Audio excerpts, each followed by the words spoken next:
When Chris first did episodes with Dateline, he was a national figure, but he wasn't quite as well known. When these guys come in now, on the way there, they're like, God, I hope this isn't Chris Hansen. I hope my life isn't over. So, but there's how many thousands of cities in the United States? What are the odds Chris Hansen's going to be in this house? When they see his face now, they're like, in 2015, I watched like the biggest crime docuseries in the history of the world, Making a Murderer. And I was totally blown away and impressed by it. And I thought these cops were awful and this state must be so corrupt. And about 2 weeks later, I read an article in the New Yorker about how what I watched was complete BS. All the things they left out, all the emotional manipulation that went into it. And I said, one day someone's going to make a heck of a response to this and tear it apart. And I'm going to sitting there on my couch with popcorn. And I'm going to watch every minute of it.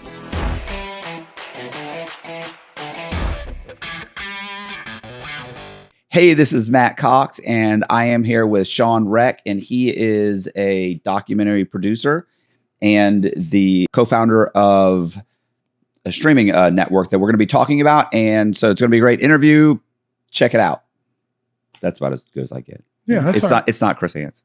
No, that's all right. So, all right. So can we start with like, tell me like where you were born, like how you got into this, that sort of thing? Yeah. Well, I was born in Independence, Missouri. But at 3 years old, my family moved to North Olmsted, Ohio, basically Cleveland, Ohio. And I've been in that area ever since I was 3, so 55 years. I was a terrible student. Right. Were your parents journalists or anything? Or no, my father was a banker and my mom was just a homemaker and, sold cosmetics on the side. Right. But I started my school newspaper in 4th grade. Oh, okay. So, I had the bug, that's telling, yeah. News telling bug. And I found a letter the principal wrote my parents saying, boy, maybe he'll get into the news one day, So I guess it was there at a pretty young age. Okay. Well, you're saying it was just, you just found it interesting, or yeah, was it an avenue to something else, or just? Well, I started filmmaking at 43 years old. Right? It's my 3rd career. I owned a couple of businesses before that, one successful, one not successful. And that's kind of my entrepreneurial education. Then I was the editor of a trade magazine for the apartment industry for a few years. And then my boss at the time said, I can tell you have that entrepreneurial bug. I'm going to help you out. Let's get you doing something, your own business again. And I've always wanted to be a filmmaker. So I thought that I would use factual programming, documentary film as a stepping stone to get into scripted film. Right. And, but I never really, I still haven't done a scripted film. This documentary stuff I hit it at a good time. It's starting to work out pretty well. Right. So you started that company. What was the first documentary First documentary I did was called A Murder in the Park. It was in 2014. And, ended up on Netflix and Showtime, but it was a double wrongful conviction in Ohio. I think the only place you can watch it now, if you don't rent it or buy it on iTunes or Amazon, I think you have to go to AMC Plus. They hold the rights for 5 more years. So if somebody wants to see it, that's where you have to go. It was named to Time Magazine's list of the 15 most fascinating true crime stories ever told. And it was about a double wrongful conviction in Chicago, Illinois. And I guess my claim to fame is that I think I'm the only filmmaker who's walked 3 people out of prison who were either wrongfully convicted or over sentenced. And it wasn't our work that walked them out, but I'm saying we documented the efforts to get them out and made a movie about it. Yeah, it's funny, the over sentenced is, people always talk about, wrongful convictions, and nobody ever seems to be concerned about being, overly sentenced. Like, this guy should have got 5 years. He's doing 35 years, like that happens across the board, but nobody ever really looks into that because they're like, oh, everybody has to throw away the key mentality. Right. And sentencing disparity is a huge problem. I used to run the Crime Stoppers TV show in Miami, and a lot of people who were caught as a result of tips from our show copped to like second-degree homicide and did like 6.5 years. They're out, Right. But I know a guy in Cleveland, a county commissioner, who let someone build him a pizza oven and took a free trip to Las Vegas. I don't think he benefited, and he put it all on his ethics report. He was sentenced to 28 years in federal prison. He just got out, and he's still on house arrest till 2030.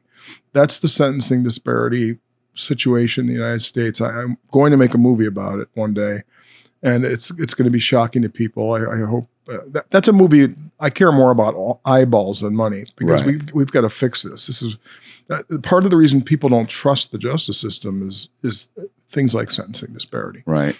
Yeah, I was going to say, I can't tell you how many people I could list off 20 people right now that for some kind of fraud charge where they were offered 3 years and they felt like they didn't do anything wrong. Like it wasn't a blatant fraud, or maybe they felt like, I just don't feel like I deserve 3 years. Like I can get probation or whatever. And they said, okay, well, then I'm going to go to trial because I think I can actually beat this at trial. They go to trial, they end up with 20 years or 19 years, 17 years. That's the court punishing them for making them work. Right. Or it's really what that is. For their, exactly. For executing their constitutional rights. Like I'm allowed to go to trial. Mm-hmm. So I go to trial. It doesn't make sense that you're saying you're the prosecutor. You're saying 3 years is reasonable. Well, then I went to trial and you found me guilty. Why is now 19 years reasonable? Mm-hmm. Like what happened? You're right. It's punishment. They want to set an example for other people to take the plea. Right. Because they don't have the time to try all these cases. Well, that means that we're not putting enough money into the court. Build a bigger courthouse, hire more judges, hire more prosecutors, and take care of it instead of having this flawed system. Yeah, but that's not a good sound bite to get to be elected. It's much easier to lock them up and throw away the key. And that's always worked. I mean, look, Bill Clinton switched to that philosophy, and look what he did to people of color in America with that crime bill. He built more prisons than anybody. Yeah, well, he's still apologizing for it. That's not helping. That doesn't help much. No, it doesn't help after you do all that time. Yeah, I used to say it was funny because there would be black guys in prison who brought, it was like you brought a gun to a $10 crack sale, and now you're doing 20 years. Yeah, there's a gun spec. Ohio, you can get a speeding ticket, but if you're a felon and and somebody left a weapon in your glove box, it's 3. There's no way out of the 3 years. Yeah. Oh, I know a guy who got 15 years he bought a car. He said, I bought this car for like $500. Mm-hmm. Bought a car, $500. He said it was a piece of garbage. Like, like the taillights are broken, just the whole thing's messed up. He said, but I bought it and he said, I don't have the money to really fix it up. I'm driving it to work and back, trying to get the money to fix it up. Got pulled over one day, because he'd been arrested before several times for selling drugs, got searched. During the search, they found an AK-47 bullet in the back amongst a bunch of other just crap in the car. 15 years. Wow. Yeah. And he was like, I was in possession. They did that they connected that as being in possession of a firearm. He's like, I didn't have a firearm. I didn't know it was there, but I have been arrested multiple times. So he should have gotten 3 years for let's say if he was in possession of a firearm, 3 years for a felon in possession of a firearm. But because he'd been arrested multiple times, they double or triple, right? So they triple mm-hmm. the mandatory minimum. So he ended up with like 15 years. Those are draconian laws. It's the same as Michigan with that 650 lifer law. I made a movie called White Boy about Richard Wershe Jr. This is a juvenile, nonviolent offender who was doing life as an adult. He had grandkids over something that happened when he was 15 or 16 years old. And it was really just retribution for him cooperating with the FBI to try and take out the mayor. Right. Whose family were a bunch of heroin dealers, allegedly. So, these laws exist, and then they're politicians trying to get elected. Look, we're doing something about crack. Right. Crack is coke. Yeah. You know what I mean? It's not. Don't act like it's something different because it's ubiquitous in the black community. Everybody knows now that it's just freebase coke, or Ready Rock coke. Yeah. And how do you determine that it's 50 times more addictive? Like that was the whole thing. The ratio was like 1 to 50 if it was crack, right? Cocaine is awfully addictive. I don't know if you can. I don't know how they can make that distinction. Right, that's what I'm saying. Like how do you say? Yeah, but this is this is addictive, but this is now you've turned it into crack. It's 50 times. 50. Where'd you get probably 50 times? Probably about 3 times. Right. But that, but that was the ratio. Like if you had the same amount of powder and you had the same amount of weight in crack, it was the ratio for the sentencing guidelines was 50 times more. Well, it's a different substrate. So that's just insanity. Yeah. It doesn't matter. It's a different substrate. They added in the baking soda and they turned it into something else and it fluffed up and it that's insanity to sit there and make some physical comparison and then use that to quantify, how addictive it is. That's just silly. That's just that was the hysteria in the 80s. They didn't know how to react to it. Yeah, but they didn't fix it until it was in the 2000s when it got fixed. Because I was in prison when guys were getting released. Guys with 25-year, 30 years sentences that had already done like 10 years when they realized, oh, they should have been sentenced to 6 years. Immediate release, and they let them go. They fixed it with broken windows, and that's being abandoned now. But that's really how they fixed it. Bill Bratton fixed it in the city, and that was the thing that worked the best. I just interviewed Grady Judd 2 days ago. He still does it in Polk County. Their crime is very under control. Yeah, people know not to mess around in Polk County. He says F around and find out. I love Grady Judd. I mean, you got to admit he's hilarious. Oh my God, his sound bites. I mean, I could start a bumper sticker business off my 1 hour interview with him. Like I can just isolate those lines. He's awesome. So you did White Boy Rick. Seth? Yeah, I know Seth really well. Okay. Seth's here. Yeah, I know. We just had breakfast with him. Oh, okay. Yeah. Seth. He's been on my channel. He's been on a few times. I met Seth when I did Murder in the Park. He was writing a piece for Vice or somebody, and he interviewed me. And then afterwards, he's like, "I want to get into filmmaking." Yeah. So I said, "Sure, I'll help anybody. Let's raise the water level, and all the boats go up." And then I heard about Rick Wershey Jr. and he said, "Oh, I know Rick." I said, "Oh, well, you're my connection then." Right. And then he brought in Scott Bernstein, who knew Johnny Curry and Nate Booncraft and all the people we used in that film to make it so interesting. Yeah, he's told me, like the story you just told me, he told me the exact same thing, only he was very gracious about, you. He's like he was willing to show me how to do it. Yeah. Like he was super excited. Like I remember when he told the story on the show, and he was very thankful that you had. I share. Anybody who has any questions, I share. I'm blunt. Yeah. If they show me their work and it sucks, I'm going to tell them it sucks. I think some of our early work sucks. Right. If you can look back and it doesn't, certain aspects of the filmmaking and our sound, if you can look back and not see problems, you're probably not doing it right. You have to get better with each project.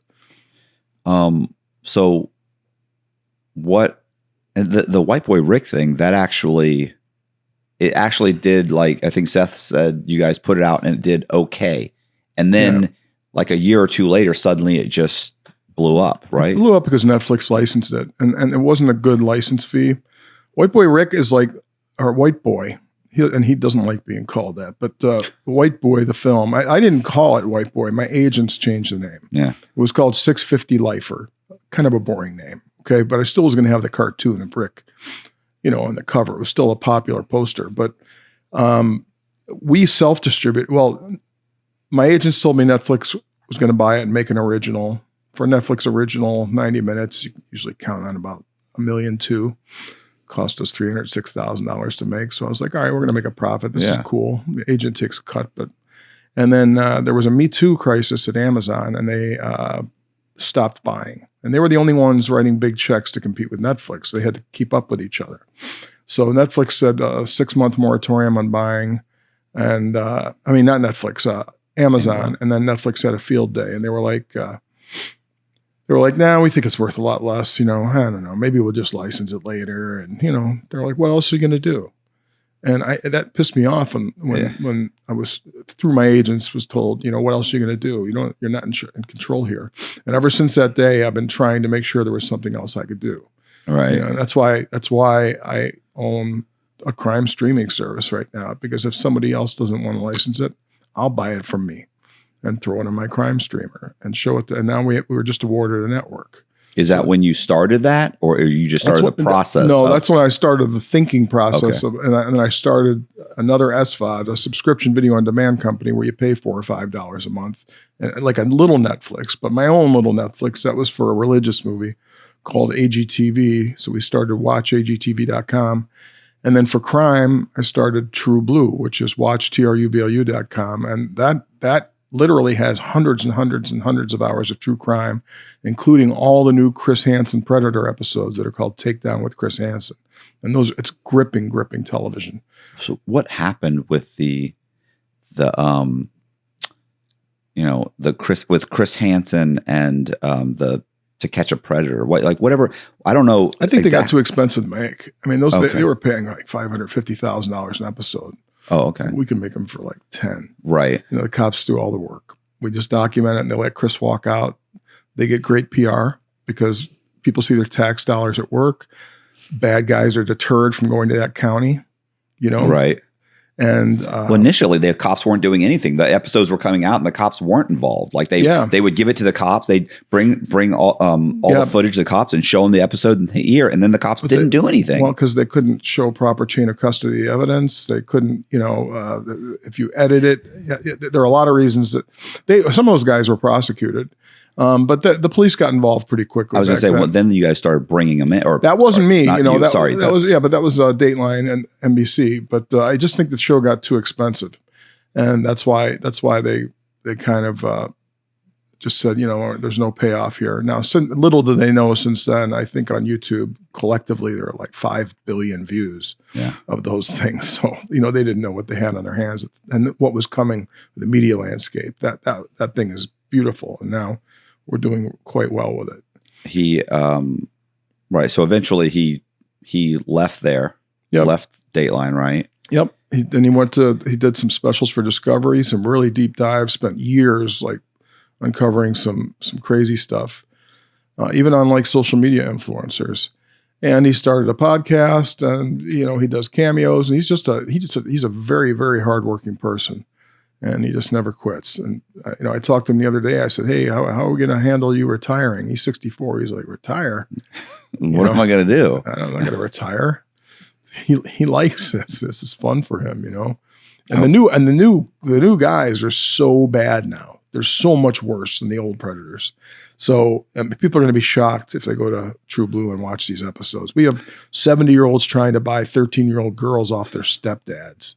It's wild stuff. So I don't know if you know this. I mean, I know they these guys, we're at CrimeCon right now, right? Mm-hmm. So, and you were approached by Tyler and Colby, and and you're here. So I don't know if you probably don't know anything about my backstory, but I was in federal prison. So I was in a prison called Coleman. It's Coleman Federal Prison. It's a complex. It's about an hour north of Tampa. So it's got Rick was there. Who? Huh? Rick Wershey was at Coleman, I believe, for a little bit. Oh, okay. Well, he was probably in the pen or the medium. Mm-hmm. I was at the low. I was at the medium for about 3 years, and then I did like 9 years at the low. But in the low, 40, maybe 50% of the 2,000 inmates that are there have a sex offense. And listen, and so I can't tell you, like, these guys were constantly. They've got problems. There's such problems. There's just, they would try and justify their crimes. They would argue that this shouldn't be illegal, or I shouldn't be here. And, of course the running joke with all of them was, that Chris Hansen got them. Like, bro, how'd you end up here? Really? Did you walk into the kitchen thinking you were going to meet a sexually curious, 12-year-old girl, and it ended up being Chris Hansen walk out. Here's the craziest thing about the new episodes. So when Chris first did episodes with Dateline, he was a national figure, but he wasn't quite as well known. Right. People may not have known why they know him or why they recognize him. So when he would walk out, in their minds, they're like, is this her father? Yeah, is this a federal agent? He's wearing a suit. And he would say, sit down, and they would sit down. Yeah, well, he has authority in his voice, okay? And they'd sit down. South Park made a very funny thing about it, where Cartman kept trying to walk away, and he'd go, have a seat. And he'd walk backwards and get back on the seat. But when these guys come in now, this is what's so crazy. They all know who he is. Yeah. So On the way there, they're like, God, I hope this isn't Chris Hansen. I hope my life isn't over. So, but there's how many thousands of cities in the United States? What are the odds Chris Hansen's going to be in this house? They walk in. They used to say, have a sweet tea, you know, now it's like, oh, my weed's upstairs. You know, they modernized it, you know, I'll be right back. And then Chris will walk out somewhere between them and the front door. So they can't get to the front door. And because they don't just sit down anymore. No, well, they will. They usually do. But when they see his face now, they crumble. They're like, I lost the Chris Hansen lottery, man. Oh my God. That's him. And some of them fan out. Like, you do a great job. I love your show. I'm not that. Yeah. I'm not. No. I have the transcripts. No, I was coming to save her. You know? I was going to talk her out of it. Yeah. I was coming, as one guy said, I was coming to pay her for it today so she wouldn't have to do it today. Why don't you understand me? And he brought a thing of weed, jar of weed this big and 4 condoms. I was going to say, he's got 2 bottles of KY and a box of condoms and a video camera. It's like, I don't feel like you're being honest. Yeah. But that's why I'm telling you, the new ones are wild. And they'll sit there. One guy talked so much that we had to say, all right, well, thank you. Because the next guy was coming, you know, and this guy was like talking about his shrink and trying to help him 20 years ago with his problem and his fantasy because he was a dork in high school and he never had a girl as a teen and that stuck in his head. And like these guys, this is like taxi cab confessions of people who can't control their sexual urges. If you remember that show. Yeah, I remember Taxi Cab Confessions. I'm an old guy. I make assumptions like that. Yeah. If I say that to a 20-year-old, they're like, who are you talking about? I'm 54. I'm 58. Yeah. So I was telling, he said, listen, these guys, you know, I'm complaining as we're going down the stairs, like my knee hurts, my back hurts, and they're like, why? What'd you do? I'm like, I'm just old. Stuff just starts hurting for 2 days and then it stops if I'm lucky. And yeah, it's funny. Not funny, but like there would suddenly the FBI would bust.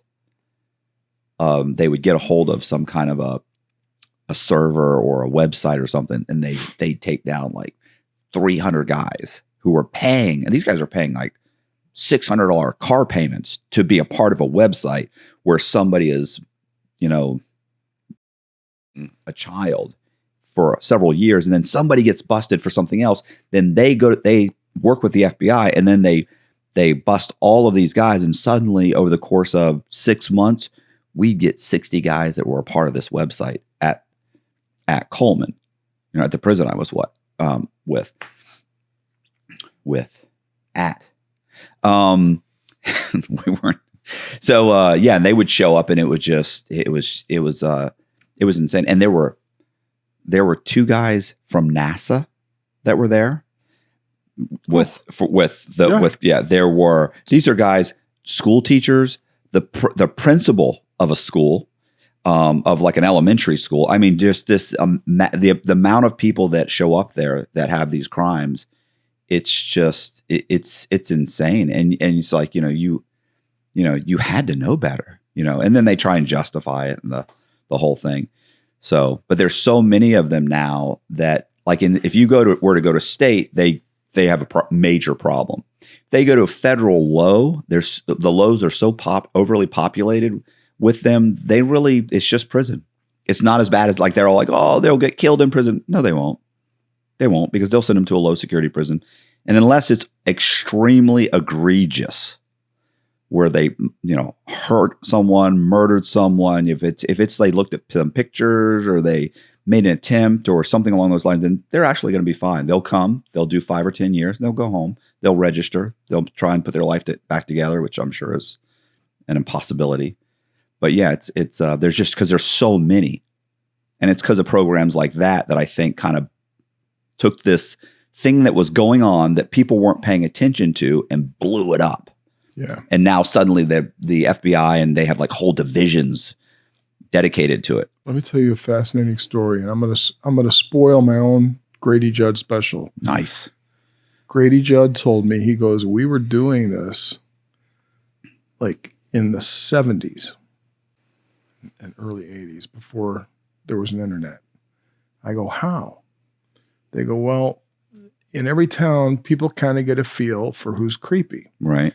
And it's like, why is this guy always at the park without a kid, with a puppy? You know, letting kids pet his puppy and sitting there for 3 hours watching the kids. Why is this bus driver patting kids on the butt when they walk in the bus? You know, so moms would come in and say, is this a crime? And they go, not quite yet. So what Grady did, what Lieutenant Grady Judd did was, and he was taught this by someone else, he said, all you have to do, he goes, they can't help themselves. Right. They cannot, it's like sending a heroin addict a sack in the mail. All right. They're going to stare at it for a few days, you know, cite some lines to themselves, some mantras, but then they're going to, you know, Right. likely going to do it. Okay. He said, they can't help themselves. He said, we would write, hello, Dave. I can't tell you who I am yet, but I'm going to admit some things. I think we have a few things in common. Look at the pictures below, take off the ones that are not for you, and send this back to P.O. Box, blah, blah, blah, blah, blah. And I'm going to have a surprise for you. And they would take and cut pictures of child models out of the Sears catalog. Right. All different looks, and they'd put 12 of them on. And they'd get this paper back at the P.O. Box a few days later from that guy with 4 faces chosen. Right. And they would start a pen pal relationship for years, where they just would bury get themselves. They would just get all the fantasies out of them, and then they would be like, "Well, you can buy a little girl in Jamaica for $8,000. I have. Would you share her? I have $2,700. Do you have $5,300?" And the guy would conspire to commit a federal crime and all this stuff, and then they would get him, and it was proactive. Right. It was proactive crime fighting. It's like Minority Report, but the analog. Right. I was going to say. All the work they put into it. And that just blew my mind. That's so smart. Is it entrapment? Borderline. Is it the right thing to do? Yeah. I was going to say, like, what? I mean, how many kids need to get hurt before you get that guy? Well, and they can't go to trial. You know what I'm saying? They're going to have to take a plea. They're going to have to, like, if they say, oh, well, it's entrapment, I'm going to go to trial.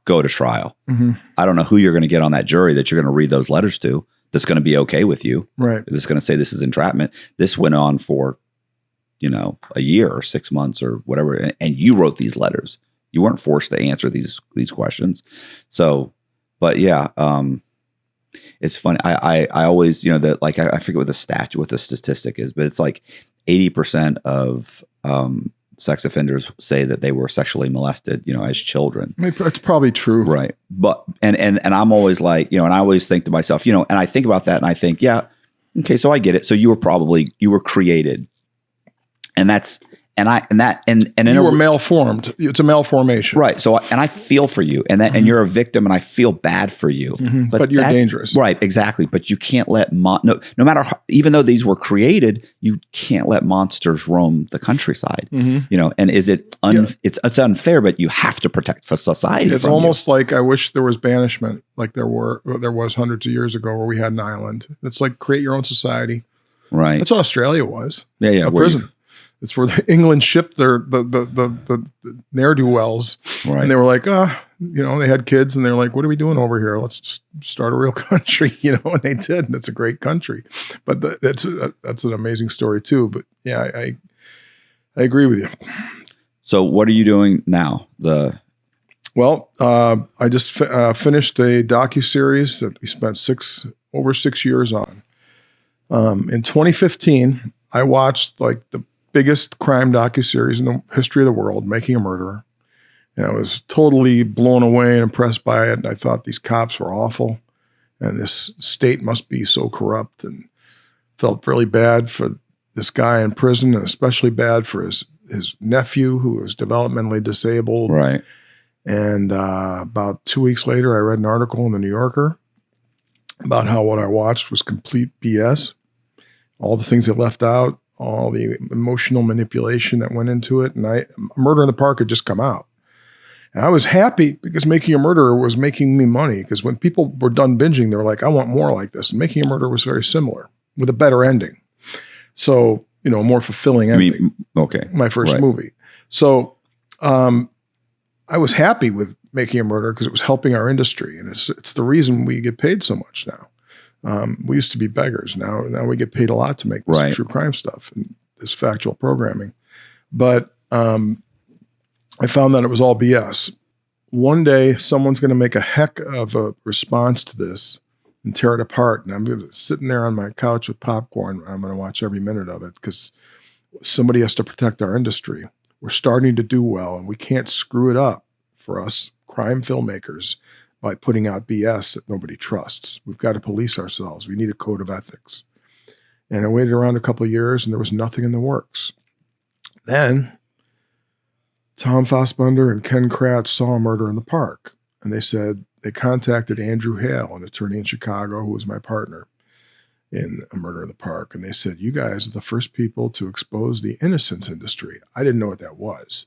You know, who were those two people? I don't know who that. Ken Kratz and Tom Fassbender are two of the many bad guys in law enforcement in Making a Murder. Okay. Making a Murder. Okay. And they're like, we trust you with our story. So Andy pulls me in. I talked to these guys and I said, look, we are independent documentarians and we're going to tell the truth. And if we find that you did anything wrong, we're going to document that and film them sending you to prison or whatever, you know, so just, you're not controlling this show. I have creative control. I have final cut. This is not your movie. They're like, all right, we have nothing to hide. So I move forward and all of a sudden I'm making the response piece. Well, it took years and years to do, and it was just a very intense thing legally. You know, I've never spent more on attorneys. We had this reviewed by multiple teams of attorneys. Make sure we're not libeling, slandering, make sure all the fair use is correct, of course. And this thing's finally done. And I was totally blackballed in Hollywood. I was just, okay. 100 million built-in viewers, you know, waiting for something.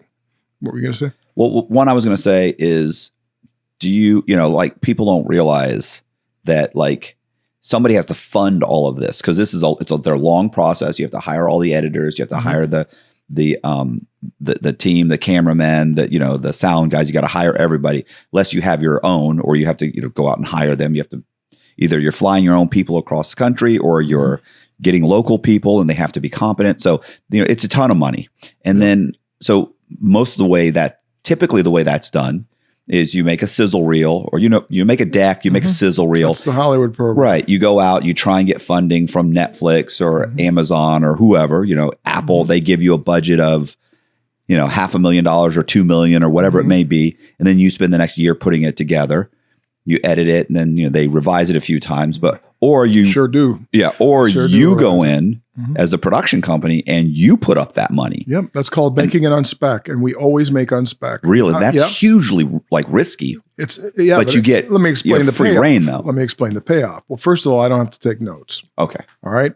I don't want to take notes. I don't want the new coked out 22-year-old guy in charge of our project to call me at 2 a.m. and say, take out the most important guy in the movie. I don't like him. You know what I mean? And then you have to do it. The other problem with doing a co-production in Hollywood is you're limited. A lot of people only make like 15% of the budget. And then if you hit a home run, there are these little bonuses, but you can't do anything. I made a movie once for $370,000 that has made us almost $5 million. All right. So that's like winning the lottery. Right. I won the lottery on Convicting a Murderer too, but it almost didn't get seen. I almost put it on YouTube just for it to get seen. And we paid millions and millions and millions of dollars to make this thing.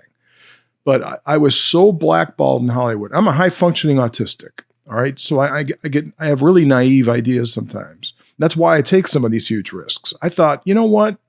Let's make it look kind of like Making a Murderer in case Netflix wants to own up to what they've done. Right. And buy it and just make it Making a Murderer season 3. That's how naive I was. Very unlikely. Everybody's like, you're crazy. They're in the middle of a lawsuit. They're not going to admit they're wrong. Right. So yeah, I was like, yeah, you're probably right. So, but we wanted to kind of keep the look and feel a little bit just so that, fans of the show are comfortable and don't have to get used to how we're doing our storytelling. But when I went to my agents who sold everything else, told me I was a permanent client. Okay. And they named a few other very prominent directors. You, this one, and this one. Those are our only permanent clients. I was like, that's such an honor coming from you guys. This is in New York, So I came to them with a slate. We do 6 to 8 projects at a time. And I go, look at this. And they're like, great, cool. Oh, that's good for Hulu. Oxygen's going to want that. Okay. And I get to Convicting a Murder. It was the last one on my list. I go, 100 million built-in viewers waiting to see this. They're gonna watch it. You're gonna get the eyeballs. It's gonna be a mind blower. They're like, we don't even want to talk about this.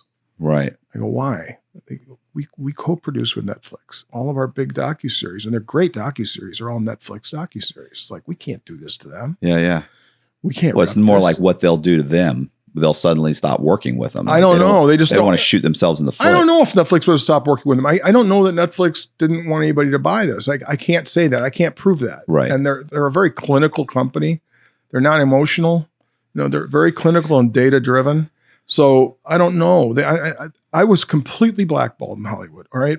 I only had one offer besides the Daily Wire, and it was a place I didn't want it. It was a good offer. It was actually more money.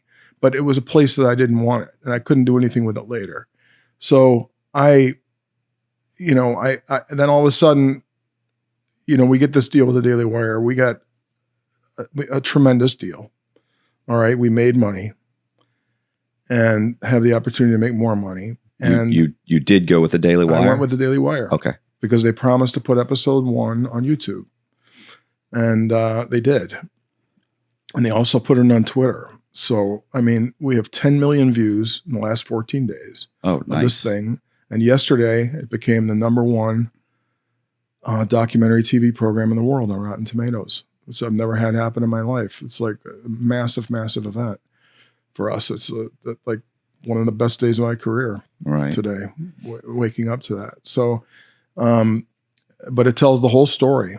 And it's really gripping, and it's really good. And it's really pissing off at all the Steven supporters, because they knew some of this stuff in the film was wrong. They're way past that. They're like, oh, this is old news. This is 5-year-old news. Well, not for the general public it is. Yeah. But it almost didn't happen, because now that I think about it, okay, and I'm just arbitrarily mentioning a network. So I'm a buyer at Hulu, and I see this, and I'm like, wow, that's really powerful. Of course it's going to work.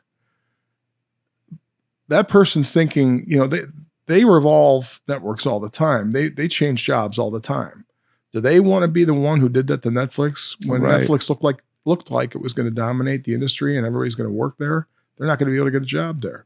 So it's a matter of self-preservation. So I would say it's funny that people make that. They're not making the best decision. What's best in the best decision for the public or for the network or for their shareholders. That they're really representing. It's I'm making this own self-interest. Yep.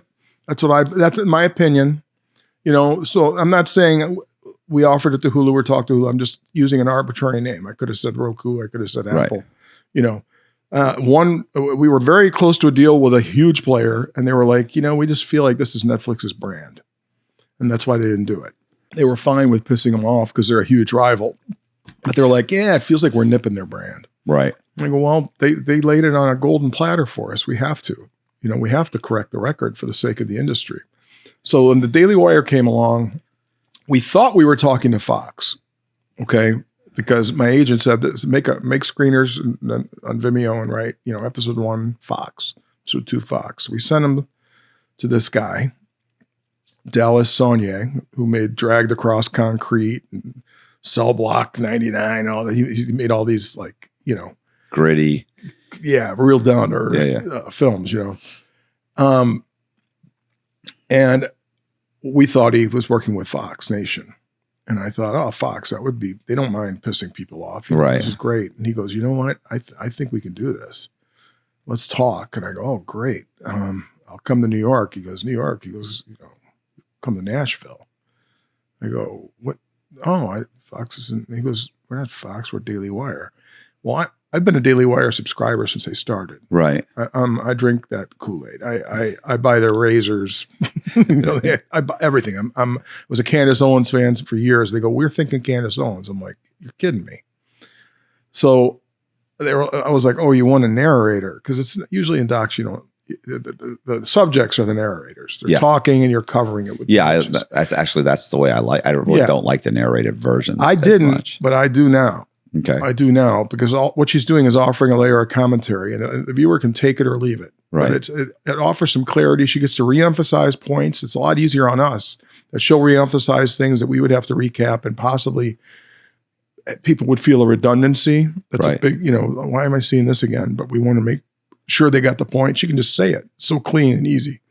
So I have no regrets now in going with them, but I had to go down and meet with her and her team over 2 days, I think 14 hours. And she just watched everything. And she's like one of the smartest people I've ever met in my life. She went to a whiteboard and she said, here, I'm going to fix it. I was like, oh boy. Because I had Brenda on my iPad, the producer of our program, who's put Brenda Schuller, she put tens of thousands of hours of research into this.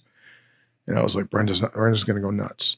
We can't change this right now. But Brenda and I were very close to it. And we didn't realize that maybe the order in which we were telling it wasn't that great.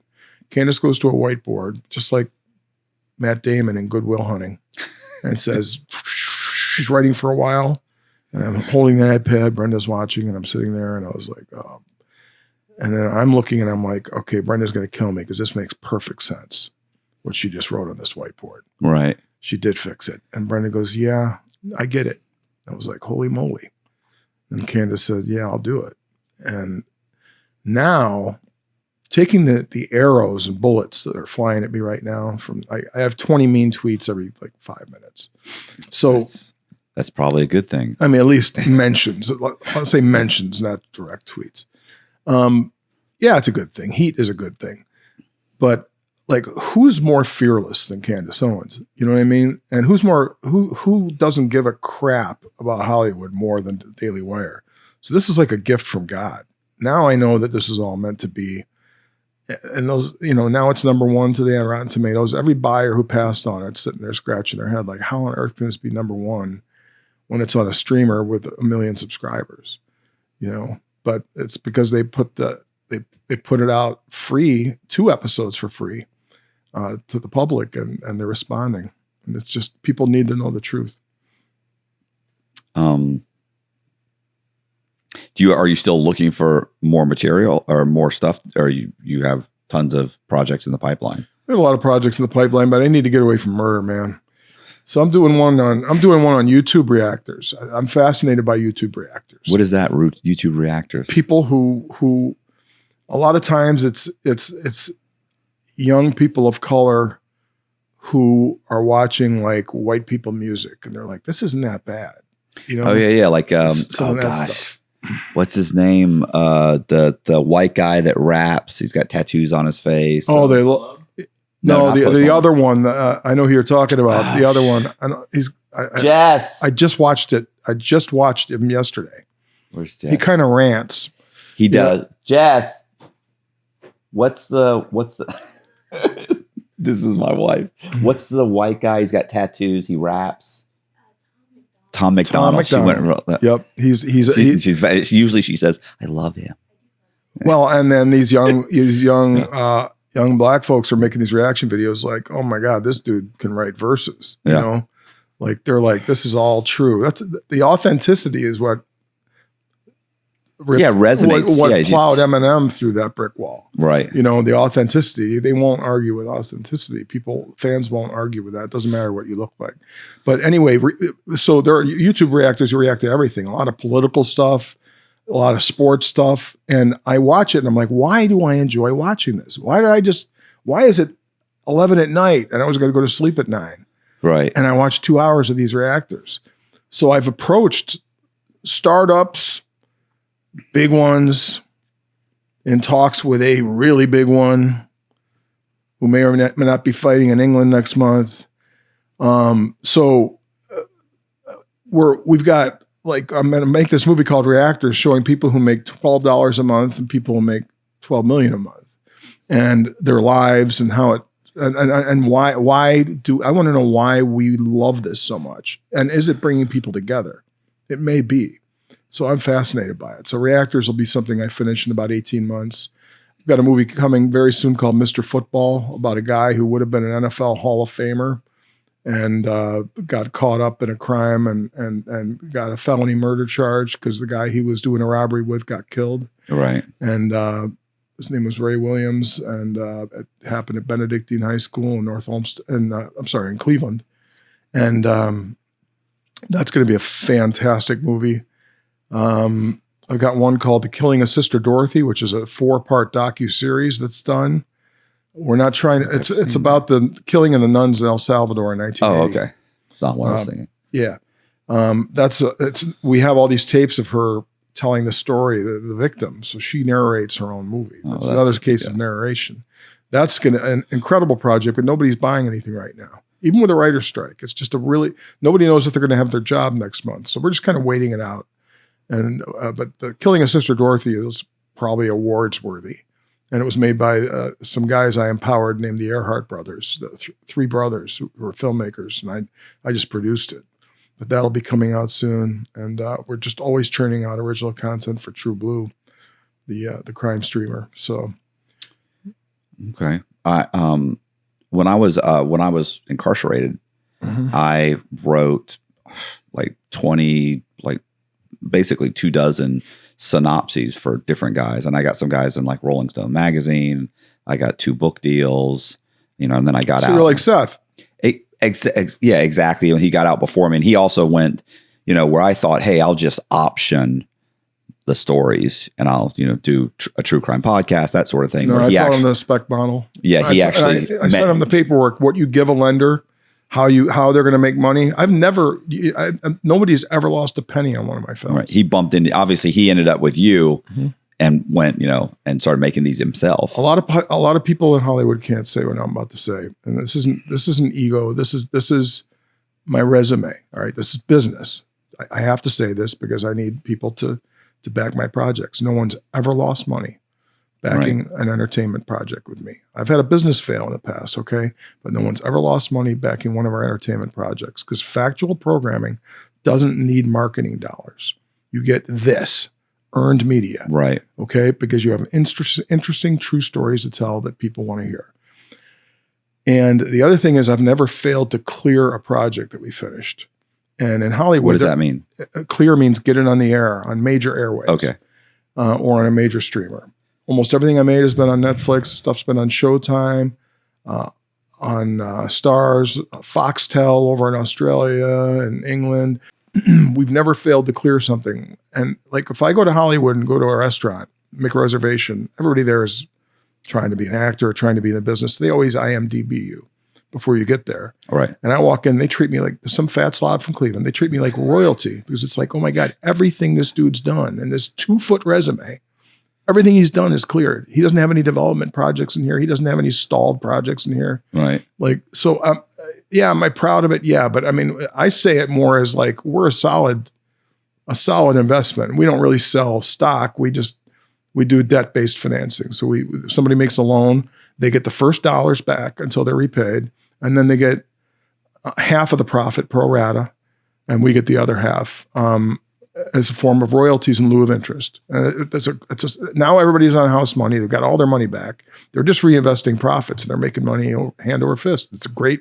I taught Seth that deal, and it works. And if you're a player, if you go on Netflix once, you're a player. Right. So you're never going to not get $300,000 a finished hour for good work. Yeah, you can. That's like the floor. You can get way more than that. We make millions now on projects, and thank God we're in that situation. But the reason I am tearing apart Making a Murderer is like, if there are a lot more Making a Murderers coming down the pipe, where they are going to manipulate people using narrative filmmaking technies, they're going to kill it for all of us because no one's going to watch our stuff. That's why we have to have a voluntary code of ethics and stick to some rules. Well, I was gonna say the service. So what is it? You just advertise the service, and you've got is it 24 hours? It's available. Is it kind of like a Netflix type thing? Netflix. You just pay. It's less than $5 a month. There's hundreds of movies. There's a new Predator every week, basically. We've got a show called Iron Sheriff coming out. We have a show called a police shootout show, Are real life these- called Cops Under Fire. Are these just your Yeah. projects, or are you buying docs or doc series from other people too? No, we bought movies from other people. Okay, to make sure our viewers are fully satiated and they never run out of stuff to watch. But 95% of our viewership is Chris Hansen.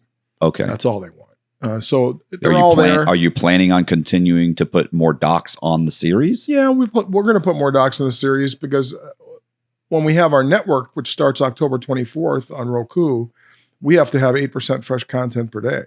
Okay. And free ad-supported television, fast channels, like cable that you don't pay for, is the future. And they have new rules. Like I used to go to a fast channel and I'd watch a 7-minute asthma infomercial. And I'm like, what the hell is this? This sucks. And I tuned out and I was never going to do it again. Now we're only allowed to have 2 minutes of commercials. There has to be a countdown on it so people know when you're coming back. You have to have 10 minutes of content between commercials. I love the countdown. Yep. You have to have 8% fresh content every day. So you can't do what they call a wheel. You can't keep repeating stuff. So it's fast channels are just like antenna TV. It's like having cable for free and without the FCC involved. Yeah, but where do you keep getting that content, that new content? We have to churn it out, man. I've got 40 filmmakers.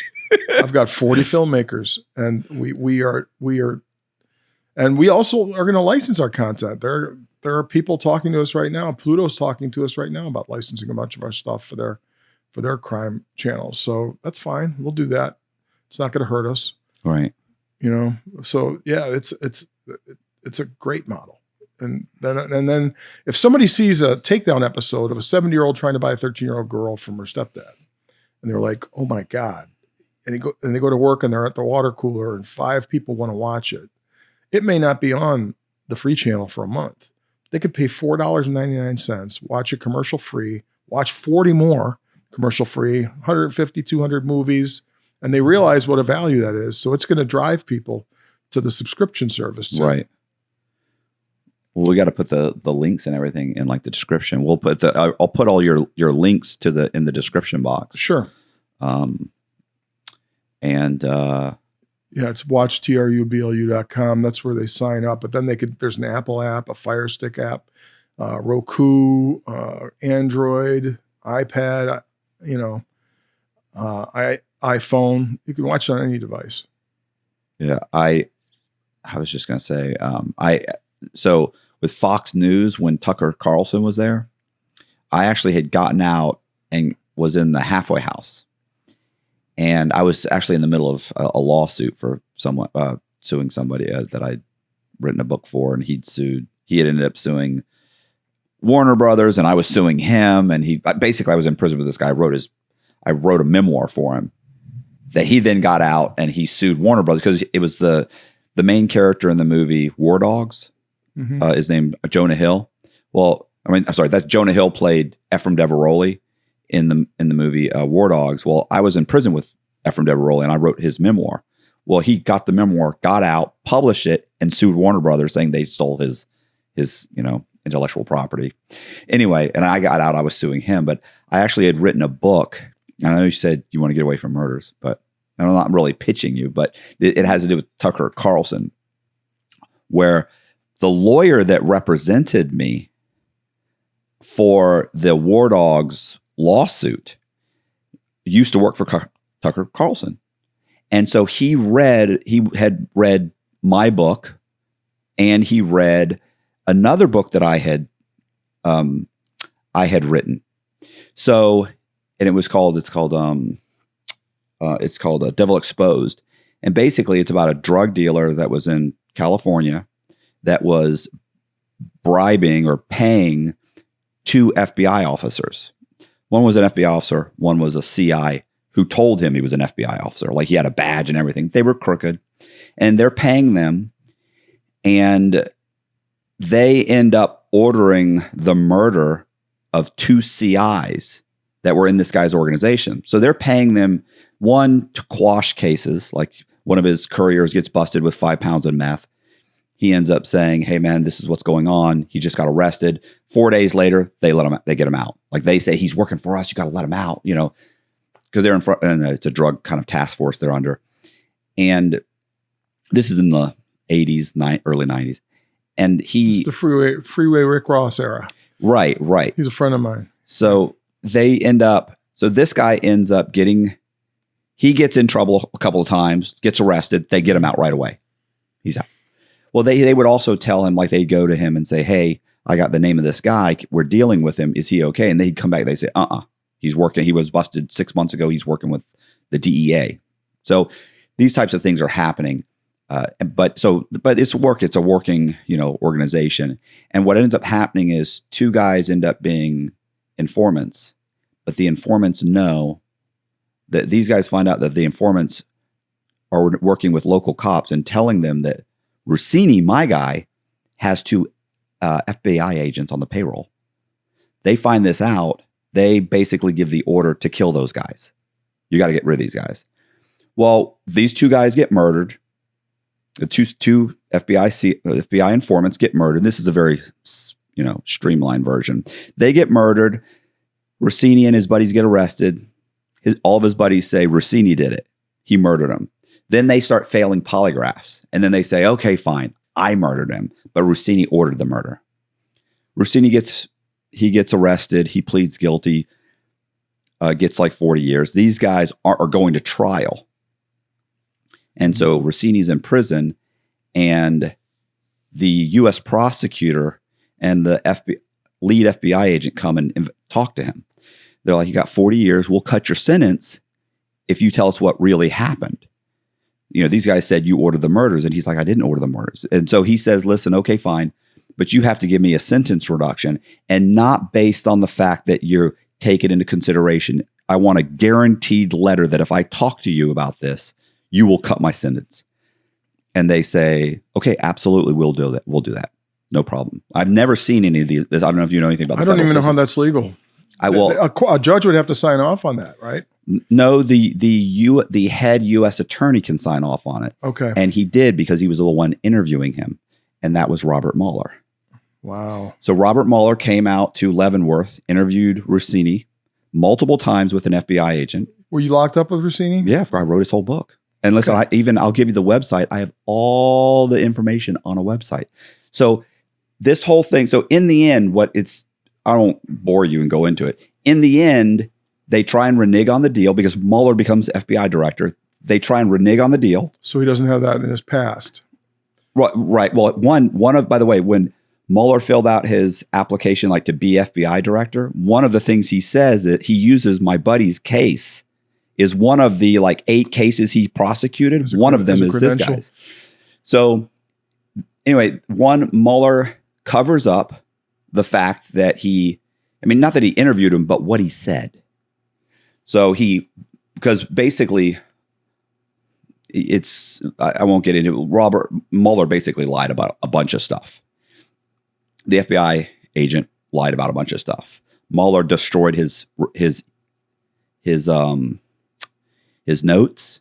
What Mueller didn't want to happen was for it to come out that two FBI agents were corrupt and working with these guys. He didn't want that. He didn't want that known. Now there's newspaper articles about it and everything. And these guys, by the way, both of these guys in the middle of it took a disability retirement. So they retire.